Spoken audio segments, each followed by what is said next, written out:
عند لقاء الملك عز وجل.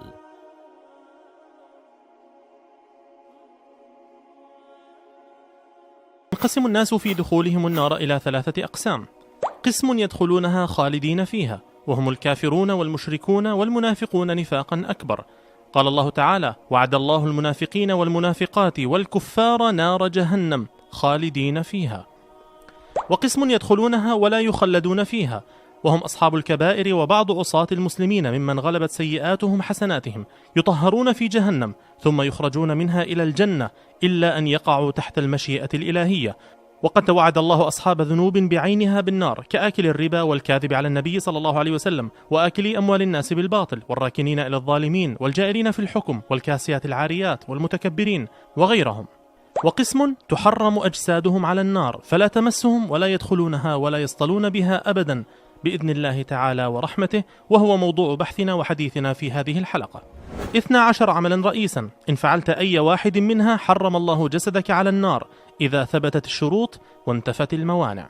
سأذكر لك في هذه الحلقة 7 منها، وفي الحلقة القادمة بإذن الله سأذكر لك 5 أخرى. أولا، التوحيد الخالص لله الذي لا يشوبه ناقض من نواقض التوحيد. قال النبي صلى الله عليه وسلم: إن الله قد حرم على النار من قال لا إله إلا الله يبتغي بذلك وجه الله.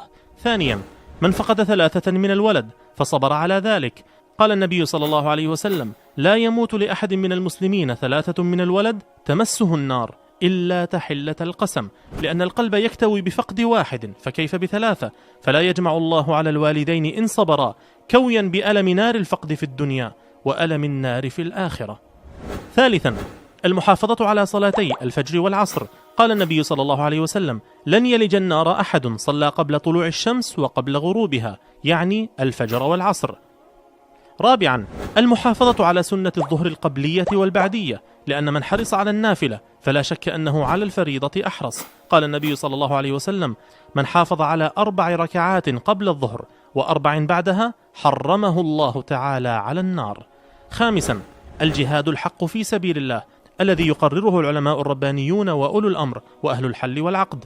قال النبي صلى الله عليه وسلم: من اغبرت قدماه في سبيل الله فهو حرام على النار. سادسا، البكاء من خشية الله تعالى. قال النبي صلى الله عليه وسلم: لا يلج النار رجل بكى من خشية الله حتى يعود اللبن في الضرع، لأن تلك الدمعات الصادقات من خشيته لتسقط عند الله بمكان، فأنى لعين دمعت من خشية الله أن تمسها النار. سابعا، الهين اللين الذي لا يتعنت ولا يتشدد، بل هو سهل مريح في تعامله قريب من الناس. قال النبي صلى الله عليه وسلم: حرم على النار كل هين لين سهل قريب من الناس. أسأل الله تعالى أن يحرم أجسادنا جميعا على النار. وتابعونا في الحلقة القادمة بإذن الله في الجزء الثاني من كيف تحرم جسدك على النار.